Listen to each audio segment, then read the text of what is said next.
Hello hi ವಿದ್ಯಾರ್ಥಿಗಳೇ, welcome to MS world classes. ಇವತ್ತಿನ ಅವಧಿಯಲ್ಲಿ 9ನೇ ತರಗತಿಯ ಗಣಿತ ಮೌಲ್ಯಾಂಕನ ಒಂದು ಪ್ರಶ್ನೆ ಪತ್ರಿಕೆಯನ್ನು ತೊಗೊಂಡು ಬಂದಿದ್ದೇನೆ.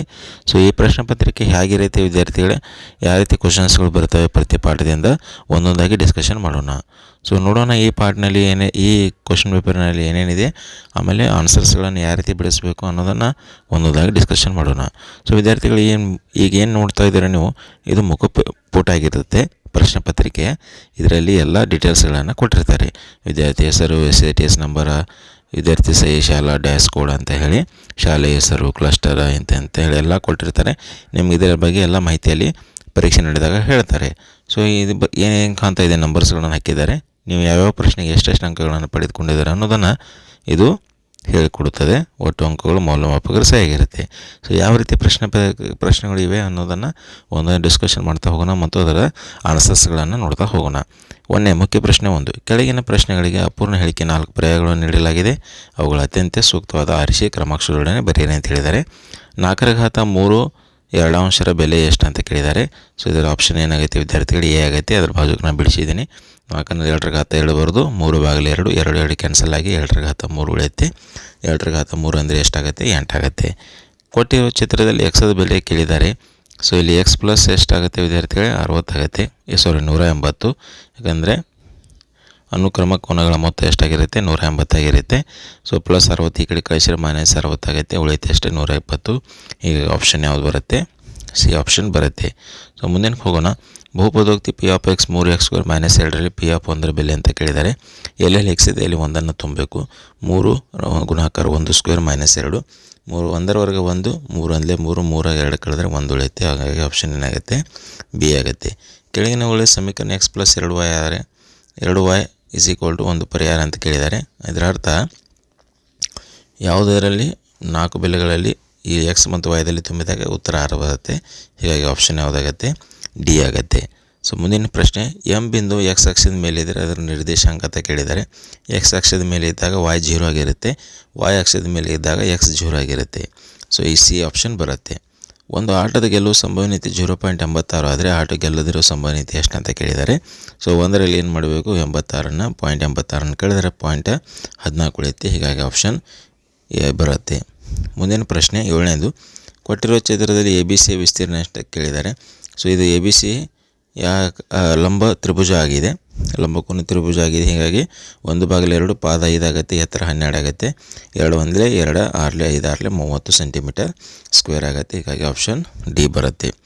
ಕೊಟ್ಟಿರುವ ಚಿತ್ರದಲ್ಲಿ ಗಮನಿಸಿ ಅಂತ ಹೇಳಿದ್ದಾರೆ. ಇಲ್ಲಿ ಸರಿಯಾದ ಸಂಬಂಧ ಯಾವುದು ಅಂತ ಕೇಳಿದ್ದಾರೆ. ಸೊ ಆಪ್ಷನ್ ಯಾವುದಾಗುತ್ತೆ, ಬಿ ಆಗುತ್ತೆ. ಸೊ ಮುಂದಿನಕ್ಕೆ ಹೋಗೋಣ. ಮುಖ್ಯ ಪ್ರಶ್ನೆ 2. ಕೆಳಗಿನ ಪ್ರಶ್ನೆಗಳು ಉತ್ತರಿಸಿ ಅಂತ ಹೇಳಿದ್ದಾರೆ. 1 ಅಂಕದ ಪ್ರಶ್ನೆಗಳು. 9ನೇದು, 3 + √3 ಒಂದು ಭಾಗಲಬ್ಧ ಸಂಖ್ಯೆಯನ್ನಾಗಿ ಮಾಡಲು ಗುಣಿಸಬೇಕಾದ ಸಂಖ್ಯೆಯನ್ನು ಬರೆಯಿರಿ ಅಂತ ಹೇಳಿದ್ದಾರೆ. ಸೊ 3 + √3ಗೆ ಗುಣಿಸಬೇಕಾದ ಸಂಖ್ಯೆ ಯಾವುದ್ರಿ, 3 - 3 3 + √3ಗೆ ಗುಣಿಸಬೇಕಾದ ಸಂಖ್ಯೆ ಯಾವುದ್ರಿ, 3 - √3. ಅದು ಹೇಗೆ ಅಂತ ಇಲ್ಲಿ ಕೊಟ್ಟಿದ್ದೀನಿ. 3 + √3 + 3 - √3 ಕ್ಯಾನ್ಸಲ್ ಮಾಡಿದಾಗ ಎಷ್ಟು ಉಳಿತೆ, 6 ಉಳಿತೆ. ಆ ಸಂಖ್ಯೆ ಏನಾಗುತ್ತೆ, 6 ಆಗುತ್ತೆ. 10ನೇದು, 2 ವಿಭಿನ್ನ ಬಿಂದುಗಳ ಮೂಲಕ ಹಾದುಹೋಗುವ ಎಷ್ಟು ಸರಳ ರೇಖೆಯನ್ನು ಎಳೆಯಬಹುದು, 1 ಸರಳ ರೇಖೆಯನ್ನು ಎಳೆಯಬಹುದು. ತ್ರಾಪಿಜ್ಯ ಒಳಕೋನಗಳ ಮೊತ್ತ ಎಷ್ಟು ಅಂತ ಹೇಳಿದರೆ 360. ಸೊ 12ನೇದು, ಕೊಟ್ಟಿರುವ ಚಿತ್ರದಲ್ಲಿ ಸಮಾಂತರ ಚತುರ್ಭುಜ ABCD ವಿಸ್ತೀರ್ಣ 42 ಸೆಂಟಿಮೀಟರ್ ಆದರೆ ಸಮಾಂತರ ಚತುರ್ಭುಜ EFCD ವಿಸ್ತೀರ್ಣ ಕಂಡುಹಿಡಿಯಿರಿ ಅಂತ ಹೇಳಿದ್ದಾರೆ. ಸೊ ಇವು ಒಂದೇ ಪಾದ DC ಮೇಲಿವೆ.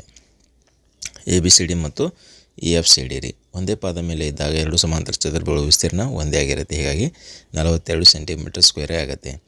x + y + z ರಷ್ಟು ಸ್ಕ್ವೇರ್ ವಿಸ್ತೃತ ರೂಪ ಬರಿ ಅಂತ ಹೇಳಿದ್ದಾರೆ. x² + y² + z², 2xy 2yz 2zx ಆಗುತ್ತೆ. P ಆಫ್ -3, 8 ಬಿಂದುವಿಗೆ x ಅಕ್ಷದಿಂದ ಇರುವ ದೂರ ಅಂತ ಕೇಳಿದ್ದಾರೆ. ಸೊ x ಅಕ್ಷದಿಂದ ಇರುವ ದೂರ ಎಷ್ಟಾಗುತ್ತೆ, 8 ಆಗುತ್ತೆ. 15ನೇ ಪ್ರಶ್ನೆ, ಕೊಟ್ಟಿರುವ ಚಿತ್ರದಲ್ಲಿ ABಗೆ CD ಸಮಾನ ON 3 ಸೆಂಟಿಮೀಟರ್ ಆದರೆ OMನ ಅಳತೆ ಕಂಡುಹಿಡಿ ಅಂತೇಳಿ. OM ಕೂಡ ಎಷ್ಟಾಗುತ್ತೆ, 3 ಸೆಂಟಿಮೀಟರ್ ಆಗುತ್ತೆ. ಯಾಕಂದರೆ ಒಂದೇ ಅಳತೆ ಹೊಂದಿದರೆ ಕೇಂದ್ರದಿಂದ ಸಮಾನ ದೂರದಲ್ಲಿರುತ್ತವೆ. 16ನೇದು, ಪ್ರತಿ ಅಂಚಿನ ಉದ್ದ 9 ಸೆಂಟಿಮೀಟರ್ ಆಗಿ ಚೌಕ ಘನದ ಘನಫಲ ಕಂಡುಹಿಡಿ. ಚೌಕ ಘನದ ಘನಫಲ ಕಂಡುಹಿಡಿಯುವ ಸೂತ್ರ V = A³ ಆಗುತ್ತೆ. ಏದ ಬೆಲೆ 9 ಇದೆ, 9³ ಅಂದರೆ 729 ಸೆಂಟಿಮೀಟರ್ ಕ್ಯೂಬ್ ಆಗುತ್ತೆ. ಸೊ ಮುಂದಿನ ಪ್ರಶ್ನೆ, ಮೇನ್ ಕ್ವಶನ್ 3 ಕೆಳಗಿನ ಪ್ರಶ್ನೆಗಳಿಗೆ ಉತ್ತರಿಸಿ ಅಂತ ಹೇಳಿದ್ದಾರೆ. 2 ಅಂಕದ ಪ್ರಶ್ನೆಗಳಿವೆ. 0.3 ಬಾರ್ ಅನ್ನು P/Q ರೂಪದಲ್ಲಿ ವ್ಯಕ್ತಪಡಿಸಿ ಅಂತ ಹೇಳಿದ್ದಾರೆ. ಸೊ ಇಲ್ಲಿ ಏನು ಮಾಡಬೇಕು, ಮೊದಲು x = 0.333 ಡ್ಯಾಶ್ ಡ್ಯಾಶ್ ಅಂತೇಳಿ ತೊಗೋಬೇಕು. ಎರಡು ಕಡೆ 10ರಿಂದ ಗುಣಿಸ್ಬೇಕು ರೀ. ಸೊ 10x ಆಗುತ್ತೆ, ಈ ಕಡೆ 0.33 ಇಂಟು 10 ಆಗುತ್ತೆ. 10x = ಪಾಯಿಂಟ್ ಈ ಕಡೆ ಸರಿಯುತ್ತೆ 3.33 ಆಗುತ್ತೆ. 10x = 3 ಪ್ಲಸ್ ಈ ಕಡೆ 3ಅನ್ನು ಸೈಡ್ ತೊಗೊಂಡಾಗ ಈ ಕಡೆ ಏನು ಉಳಿಯುತ್ತೆ 0.33 ಉಳಿಯುತ್ತೆ. 0.33 ಅಂದರೆ ಮತ್ತೆ ಏನಿದೆ ನೋಡಿ ಎಕ್ಸ್ ಅಂತ ಹೇಳಿದೆ. ಸೊ ಆ ಬೆಲೆನೇ ಇಲ್ಲಿ ಮತ್ತೆ ತುಂಬಬೇಕು. ಹಾಗಾಗಿ 10x = 3 ಪ್ಲಸ್ 0.33 ಅಂದರೆ ಅದು ಕೂಡ ಎಷ್ಟಾಗೈತೆ ಎಕ್ಸ್ ಇದೆ. ಪ್ಲಸ್ ಎಕ್ಸನ್ನು ಈ ಕಡೆ ತನ್ನಿ ಮೈನಸ್ ಎಕ್ಸ್ ಆಗುತ್ತೆ. 9x = 3 ಉಳಿಯುತ್ತೆ. x = 3/9 ಅಂದರೆ 1/3 ಆಗುತ್ತೆ. ಹಾಗಾದರೆ ಇದು ಯಾವ ರೂಪದಲ್ಲಿ ಬಂದಂಗೆ P/Q ರೂಪದಲ್ಲಿ ಬಂದಿದೆ. ಸೊ ಮುಂದಿನ ಕೆಳಗೆ ಕೊಟ್ಟಿರೋ ಎ ಬಿ ಸಮಾಂತರ ಸಿ ಡಿ ಆಗಿದೆ. ಎಕ್ಸನ್ನು ಬೆಲೆ ಕಂಡುಹಿಡಿಯಿರಿ ಅಂತ ಹೇಳಿದ್ದಾರೆ ಇಲ್ಲಿ. ಸೊ ನೋಡಿ ಇಲ್ಲಿ ನಾನು ಈ DEF ಅಂತೇಳಿ ಒಂದು ತ್ರಿಭುಜವನ್ನು ತೋರಿಸಿದ್ದೀನಿ. ಸೊ ಇಲ್ಲಿ ಈಗೆ DEF = 2 ಸಮ ರೀ, ಶೃಂಗಾಭಿಮುಖ ಕೋನಗಳು ಸಮ. ಅದೇ ರೀತಿ ಡಿಗೆ EDF ಕೂಡ ಏನಾಗುತ್ತೆ ಸಮ ಆಗುತ್ತೆ, ಅದು 57 ಆಗುತ್ತೆ. DFE ಪ್ಲಸ್ DFD ಎರಡು ಕೂಡ ಎಷ್ಟಾಗುತ್ತೆ 180 ಆಗುತ್ತೆ. ಸರಳತೆ ಕೋನ 180 ಆಗುತ್ತೆ. DFD ಪ್ಲಸ್ DFD ಗೊತ್ತಿದೆ 117 180 ಪ್ಲಸ್ ಈ ಕಡೆ ತಂದರೆ ಮೈನಸ್ ಆಗುತ್ತೆ. 180ರಲ್ಲಿ 117 ಆದರೆ 63 ಆಗುತ್ತೆ. ಸೊ ತ್ರಿಭುಜ DFನಲ್ಲಿ EDF ಮತ್ತು DFE = 180. DF ಅಂದರೆ ಏನಿದೆ ಎಕ್ಸ್ ಇದೆ. EDF 57, DFE 63 180. 57 63 170 ಆಗುತ್ತೆ. ಪ್ಲಸ್ 170 ಈ ಕಡೆ ತಂದರೆ ಮೈನಸ್ 170 ಆಗುತ್ತೆ. 180ರಲ್ಲಿ 170 ಕಳೆದ್ರೆ 60 ಉಳಿಯುತ್ತೆ. ಹಾಗಾದರೆ ಎಕ್ಸದ ಬೆಲೆ ಎಷ್ಟು ಬರುತ್ತೆ ವಿದ್ಯಾರ್ಥಿಗಳೇ? 60 ಬರುತ್ತೆ. ಮುಂದಿನ ಪ್ರಶ್ನೆ ಹೋಗೋಣ. ಕೊಟ್ಟಿರುವ ಚಿತ್ರದಲ್ಲಿ P ಯು ಸಮಾಂತರ ಚತುರ್ಭುಜ ABCD ಒಳಗಿನ ಯಾವುದಾದ್ರೂ ಒಂದು ಬಿಂದುವಾಗಿದೆ. ತ್ರಿಭುಜ ABP ತ್ರಿಭುಜ PCD = 1/2 ಸಮಾಂತರ ಚತುರ್ಭುಜ ABCD ಎಂದು ಸಾಧಿಸಿ ಅಂತ ಹೇಳಿದ್ದಾರೆ. ಸೊ ಇದರಲ್ಲಿ ನಾನು ಎಕ್ಸ್ಟ್ರಾ 3 ಲೈನ್ಗಳನ್ನು ಎಳೆದಿದ್ದೀನಿ. ಇಲ್ಲಿ EF ಆಗಿದೆ, ಒಂದು HG ಆಗಿದೆ. ಹಾಗಾದ್ರೆ ನೋಡಿ APB ಮತ್ತು AFB ಒಂದೇ ಪಾದ AB ಮೇಲೆ ಇವೆ. ಸೊ ಒಂದೇ ಪಾದ ಮೇಲೆ ಇದ್ದಾಗ ಅದರ ವಿಸ್ತೀರ್ಣ ಏನಾಗುತ್ತೆ ಸಮ ಆಗುತ್ತೆ. ತ್ರಿಭುಜ APBದ ವಿಸ್ತೀರ್ಣವು 1/2 AEFBದ ವಿಸ್ತೀರ್ಣ, ಸಮೀಕರಣ 1 ಕೊಡೋಣ. ಅದೇ ರೀತಿ PCD ಮತ್ತು CDF ಒಂದೇ ಪಾದ CD ಮೇಲಿವೆ. ಹೀಗಾಗಿ ಎರಡರದ್ದು ವಿಸ್ತೀರ್ಣ ಏನಾಗುತ್ತೆ ಒಂದೇ ಆಗುತ್ತೆ. ಈ ಎರಡು ವಿಸ್ತೀರ್ಣಗಳನ್ನು ಕೂಡಿಸಬೇಕು. ಕೂಡಿಸಿದಾಗ APB ಮತ್ತು PCDದ ವಿಸ್ತೀರ್ಣ = ಇವೆರಡೂ ಸಮಾಂತರ ಚತುರ್ಭುಜ ಕೂಡಿಸಿದಾಗ ABCD ಸಮಾಂತರ ಚತುರ್ಭುಜ ನಿಮಗೆ ಸಿಗುತ್ತೆ. ಹಾಗಾಗಿ ಈ ರೀತಿ ಇದರ ಆನ್ಸರ್ಗಳನ್ನು ಬರೀಬೋದು. ಮುಂದಿನ ಪ್ರಶ್ನೆ ಹೋಗೋಣ. 2a + 3bಯ ಘನವನ್ನು ಸೂಕ್ತ ನೀತಿ ಸಮೀಕರಣ ಬಳಸಿ ಅಂತ ಹೇಳಿದ್ದಾರೆ. ಸೊ ಇದು ಯಾವ ರೂಪದಲ್ಲಿದೆ? a + b ರಷ್ಟು ರೂಪದಲ್ಲಿ ಆಗುತ್ತೆ. ಅದರ ವಿಸ್ತೃತ ರೂಪ a³ + b³ + 3ab × a + b ಆಗುತ್ತೆ. a ಅಂದರೆ 2a³ b ಅಂದರೆ 3b³, 3 ಇಂಟು a ಅಂದರೆ 2a, b ಅಂದರೆ 3b into 2a + 3b. 2a³ ಅಂದರೆ 8a³ ಆಗುತ್ತೆ. 3b³ 27b³ plus 18 3 2 6 6 3 18ab into 2a + 3b ಆಗುತ್ತೆ. ಸೊ ಇದರ ಕೊನೆ ಆನ್ಸರ್ ಇದಾಗಿರುತ್ತೆ. ಮುಂದಿನಕ್ಕೆ ಹೋಗೋಣ. ಕೆಳಗಿನ ಕೋಷ್ಟಕದಲ್ಲಿ ಒಂದು ತರಗತಿ 50 ವಿದ್ಯಾರ್ಥಿಗಳು ಗಣಿತ ಪರೀಕ್ಷೆಯಲ್ಲಿ ಪಡೆದಿರುವ ಅಂಕಗಳನ್ನು ನೀಡಿ ಇದರ ಹಿಸ್ಟೋಗ್ರಾಮ್ ಬರಿ ಅಂತ ಹೇಳಿದ್ದಾರೆ. ಸೊ ಇದರ ಹಿಸ್ಟೋಗ್ರಾಮನ್ನು ವಿದ್ಯಾರ್ಥಿಗಳು ಈ ರೀತಿಯಾಗಿ ನೀವು ಬರಿಬೋದು ರೀ. ಈ ರೀತಿ ನೀವು ರಚನೆಯನ್ನು ಇದನ್ನು ಮಾಡಿ ನಿಮಗೆ ಇದು ಈಸಿ ಆಗೈತೆ ಬರುತ್ತೆ. ಮುಂದಿನಕ್ಕೆ ಹೋಗೋಣ. ಒಂದು ದಿನ ವ್ಯಕ್ತಿಯ ಅದರ ಅಂಗಡಿಯ ಮುಂದೆ 230 160 70 4 ಚಕ್ರ ವಾಹನ 2 ಚಕ್ರ ಮತ್ತು ತ್ರಿಚಕ್ರ 4 ಚಕ್ರ ವಾಹನಗಳನ್ನು ಹಾದು ಹೋಗುವುದನ್ನು ವೀಕ್ಷಿಸಿದನು. ಆ ವ್ಯಕ್ತಿ ವೀಕ್ಷಿಸಿದ ವಾಹನಗಳಲ್ಲಿ ಒಂದು ವಾಹನ ದ್ವಿಚಕ್ರವಾಗಿರೋ ಸಂಭವನೀಯತೆ ಕಂಡುಹಿಡಿ ಅಂತ ಹೇಳಿದ್ದಾರೆ. ಸೊ ಎಲ್ಲ ವಾಹನಗಳನ್ನು ಕೂಡಿಸಬೇಕು. ಅದು NF ಆಗುತ್ತೆ 460. ಯಾವ ವಾಹನವನ್ನು ವೀಕ್ಷಿಸುವ ಸಂಭವನೀಯತೆ ಕಂಡುಹಿಡಿದಿದೆ? ಇಲ್ಲಿ ದ್ವಿಚಕ್ರ ವಾಹನಗಳು ಎಷ್ಟಿವೆ? 230 ಕೊಟ್ಟಿದ್ದಾರೆ. 230 NF ಆಗುತ್ತೆ. ಸೂತ್ರ ಏನಿದೆ? ಸಂಭವನೀಯತೆ ಕಂಡುಹಿಡಿಯುವ ಸೂತ್ರ P(E) = NF(NF) = 230 / 300 460. ಟೋಟಲ್ ಎಷ್ಟು ಬರುತ್ತೆ? ಆನ್ಸರ್ 1/2 ಬರುತ್ತೆ. ಮುಂದಿನಕ್ಕೆ ಹೋಗೋಣ. ಒಂದು ನೇರ ವೃತ್ತಪಾದ ಸಿಲಿಂಡರ್ ಎತ್ತರ 14 ಸೆಂಟಿಮೀಟರ್, ವಕ್ರ ಮೇಲ್ಮೈ ವಿಸ್ತೀರ್ಣ 176 ಸೆಂಟಿಮೀಟರ್ ಆದರೆ ಸಿಲಿಂಡರ್ ಪಾದದ ವ್ಯಾಸವನ್ನು ಕಂಡುಹಿಡಿಯಿರಿ ಅಂತ ಹೇಳಿದ್ದಾರೆ.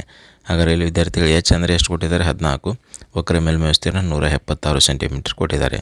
ಸೊ ವಕ್ರ ಮೇಲ್ಮೈ ವಿಸ್ತೀರ್ಣ ಕಂಡುಹಿಡಿಯುವ ಸೂತ್ರ ಏನು? 2πRh = ಎಷ್ಟಿದೆ? ಟೋಟಲ್ 176. 2 ಇಂಟು ಪೈ ಬೆಲೆ 22 ಭಾಗಲೇ 7 6 ಇದಕ್ಕಿದ್ದ ಹಾಗೆ ಎಚ್ ಅಂದರೆ 14 ಇಸ್ ಈಕ್ವಲ್ ಟು 176 7 ಅಂದರೆ 7 ಎರಡಲೇ ಆಗುತ್ತೆ. ಸೊ 22 2 ಮತ್ತು 2 ಈ ಕಡೆ ತಂದರೆ ಭಾಗಾಕಾರ ಆಗುತ್ತೆ. ಹೀಗಾಗಿ 6 ಇಸ್ ಈಕ್ವಲ್ ಟು 176 ಭಾಗಲೇ 2 ಇಂಟು 22 ಇಂಟು 2 ಆಗುತ್ತೆ. 22 ಒಂದೇ 22 ಎಂಟ್ಲೇ ಆಗುತ್ತೆ.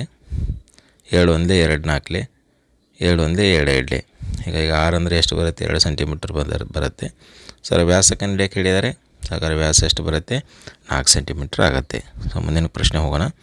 ಒಂದು ಕರಡಿಯ ಉದ್ದ ಅಗಲ ಮತ್ತು ಎತ್ತರಗಳು ಕ್ರಮವಾಗಿ 5 4 3 ಆಗಿವೆ. ಕೊಠಡಿ ಗೋಡೆಗಳು ಮತ್ತು ಮೇಲ್ಛಾವಣಿ ಸುಣ್ಣ ಬಳಿಯಲು ಪ್ರತಿ ಮೀಟರ್ಗೆ 10 ರೂಪಾಯಿ ಅಂತ ತಗುಲುವ ವೆಚ್ಚ ಕಂಡುಹಿಡಿಯಿರಿ ಅಂತ ಹೇಳಿದ್ದಾರೆ. ಸೊ ಇಲ್ಲಿ ವಿದ್ಯಾರ್ಥಿಗಳು ನೋಡಿ, ಮೇಲ್ಛಾವಣಿ ಕಂಡುಹಿಡಿಯುವ ಸೂತ್ರ ಇದು L B H ಕೊಟ್ಟಿದ್ದಾರೆ. ಗೋಡೆ ವಿಸ್ತೀರ್ಣ ಎಷ್ಟಾಗುತ್ತೆ? 2H ಇಂಟು L ಪ್ಲಸ್ ಆಗುತ್ತೆ. ಮೇಲ್ಛಾವಣಿ ಅಂತ ಹೇಳಿದ್ದಾರೆ, ಅದಕ್ಕೂ ಕೂಡ ಏನು ಮಾಡಬೇಕಿಲ್ಲಿ LB ಅಂತ ಸೇರಿಸ್ಬೇಕು ರೀ. So 2 into H into 5 plus 4 L ಅಂದರೆ 5 ಇಂಟು 4 ಆಗುತ್ತೆ. ಹಾಗಾದರೆ ನೋಡಿ 7 3 6 9 ಪ್ಲಸ್ ಇದೆಷ್ಟಿದೆ 20. ಸೊ ಆ 9 6 54 54 20 ಎಷ್ಟಾಗುತ್ತೆ? 9 6 54 20 74 ಸೆಂಟಿಮೀಟರ್ ಸ್ಕ್ವೇರ್ ಆಗುತ್ತೆ. 1 ರೂಪಾಯಿಗೆ 1 ಮೀಟರ್ ಸ್ಕ್ವೇರ್ಗೆ ಎಷ್ಟಾಗುತ್ತೆ ಅಂತ ಹೇಳ್ತಾ ಇದ್ದಾರೆ ಇವರು? 10 ರೂಪಾಯಿ ಅಂತ ಹೇಳ್ತಾಯಿದ್ದಾರೆ. ಈಗ ಎಷ್ಟು ಬಂದಿದೆ? ನಮ್ಮದು ಆನ್ಸರ್ 74 ಬಂದಿದೆ. ಸೊ 74 ಇಂಟು 10 ಮಾಡಿದರೆ ಏಟಾಗುತ್ತೆ? 770 ಆಗುತ್ತೆ. ಟೋಟಲ್ ಆನ್ಸರ್ ರೀ ಎಷ್ಟು ರೀ? 770. ಸೊ ಮುಂದಿನ ಪ್ರಶ್ನೆ ಹೋಗೋಣ. ಲೆಂಗ್ದಿ ಆಗುತ್ತೆ ಸರ್ ವಿದ್ಯಾರ್ಥಿಗಳೇ. ಇನ್ನು ಇಲ್ಲಿಗೆ ನಾನು ಸ್ಟಾಪ್ ಮಾಡ್ತೀನಿ. 2 ಅಂಕದ ಪ್ರಶ್ನೆಗಳ ತನಕ ಎಲ್ಲ ಸಾಲ್ವ್ ಮಾಡಿದ್ದೀನಿ. ಸಾರಿ 2 ಅಂಕ ತನಕ 3 ಅಂಕದ ಪ್ರಶ್ನೆಗಳನ್ನು ನೆಕ್ಸ್ಟ್ ವಿಡಿಯೋನಲ್ಲಿ ಸಾಲ್ವ್ ಮಾಡ್ತೀನಿ. ಅಲ್ಲಿ ಮಟ್ಟ ನಮ್ಮ ಚಾನಲ್ ಮತ್ತು ಶೇರ್ ಮತ್ತು ಸಬ್ಸ್ಕ್ರೈಬ್ ಮಾಡಿರಿ. ಇದೇ ರೀತಿ ಫಾಲೋ ಮಾಡಿರಿ.